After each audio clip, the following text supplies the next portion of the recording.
November 30, 2023.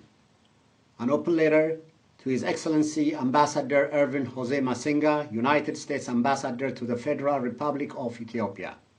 Your Excellency, I write to Your Excellency to express my utmost dismay at the November 22, 2023 official tweet by the U.S. Embassy in Addis Ababa using the controversial term Finfiné in its reference to Addis Ababa, the capital city of Ethiopia.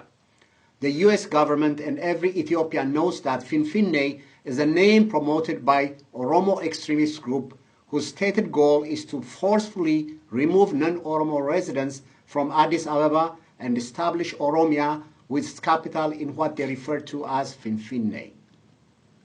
In light of the fact that the U.S. Embassy in Addis Ababa posted the official tweet in the wake of the failed negotiation with the Oromo Liberation Army, one of whose demands is to declare Finfiné as the exclusive capital of Oromia, it's rather foolhardy to believe that the reference was unintended.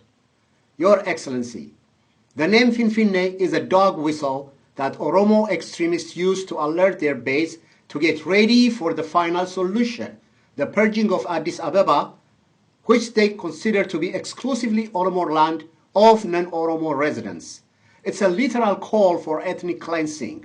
I'm sure that this is not lost on you, Mr. Ambassador, that the destruction of historically significant buildings, mass demolition of homes, and the mass displacement of over 400,000 non-Oromo residents, overwhelmingly Amharas, in and around Addis Ababa is part of the demographic engineering campaign by the Oromuma government of Prime Minister Abiy Ahmed. Your Excellency, the U.S. Embassy in Addis Ababa is fully aware of what happened in 2018 to thousands of non-Oromo residents of Addis Ababa. I'm sure that you have the video evidence of the hundreds who were butchered to death by Oromo extremists who were chanting, Finfiné Oromia, Finfiné for Oromos, go back where you came from, and committed unimaginable atrocities against non-Oromos, only 10 miles away from your residence. Some of the video footage is too gruesome to show.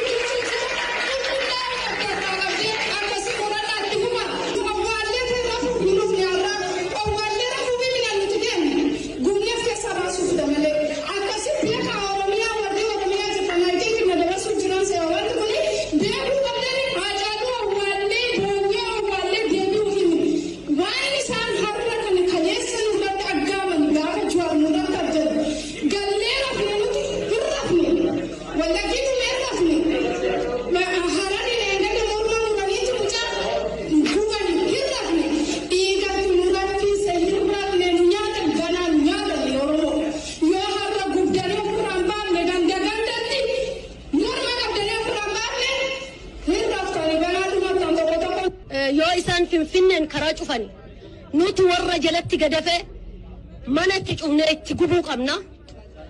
Karaan Finfinnee yoo cufame nageellee Arsii keessaa manzeen gara cufattu hin qabdu. Dhumuu qabdi. Baduu qabdi, nu keessaa bahuu qabdi. Biyya keenya keessaa diinni bahuu qaba. Nu keessa uummanni Oromoo ka diina gargaarullee yoo jiraate har'a isa waa godhuu hin dandeenyu. Garaa keessatti gad ukkaamsannee arra garaa keessatti qaqqabanne diina qaqqabne of keessaa baafne kan walitti garagaluu qabna malee arra ija nama kenna gumaa nama kenna osoo hin baafne walitti garagallee walaaleffachuu hin qabnu. Kanaaf qeerroo biyya keessaatiin kan dhaamu yoo isaan karaa gadii cufan karaa gadii itti cufaatii tokkochaaf lama miti dhibbaan du'uu qabdi abashoonni. Mr. Ambassador, if the Oromo extremists foolishly continue on their demand to dispossess the over 80 language groups, ethnicities in Ethiopia of their ancestral land, Addis Ababa, Ethiopians will most definitely rise up and defend their ancestral land by any means necessary. Is the American Embassy in Addis Ababa, the U.S. State Department, willing and ready to facilitate the bloody transaction, the bloodbath that will surely ensue?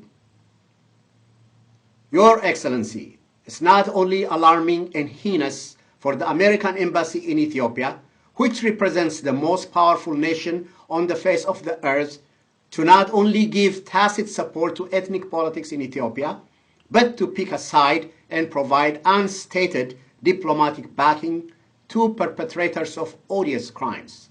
It's diabolical. In a continent, Africa, with over 3,000 different ethnic groups speaking more than 2,100 different languages, and specifically in Ethiopia with more than 90 distinct ethnic groups speaking more than 80 languages, such an act is tantamount to willfully ushering a fratricidal bloodshed in the Horn of Africa. As an American, indeed as a human being, I condemn this wicked act.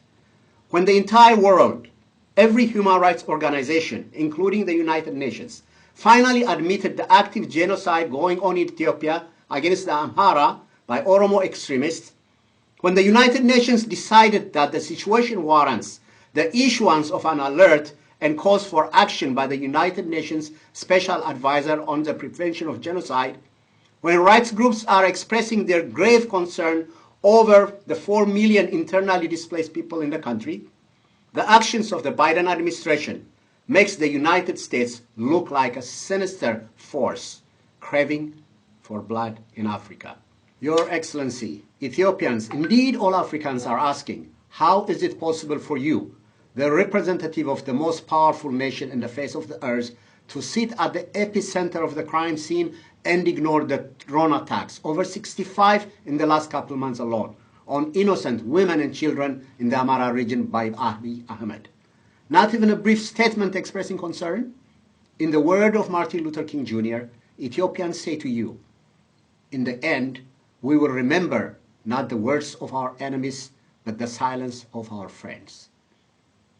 As a proud citizen of the United States of America, I condemn this short-sighted, myopic diplomacy that's devoid of not only an iota of morality, but also wisdom. The result of such policy in the long term is to erode America's stature as an honest broker and a trusted partner and threaten the stability of not only Ethiopia, but the entire Horn of Africa. It's my sincere hope that the U.S. Embassy in Addis Ababa and the Secretary of State take immediate action, issue a written apology, and retract the official tweet. More importantly, I ask that the Biden administration take a good look at its flawed policy in the Horn, particularly in Ethiopia, and work towards stabilizing this ancient nation. Most respectfully, Dagnachew Teshome, Los Angeles, California.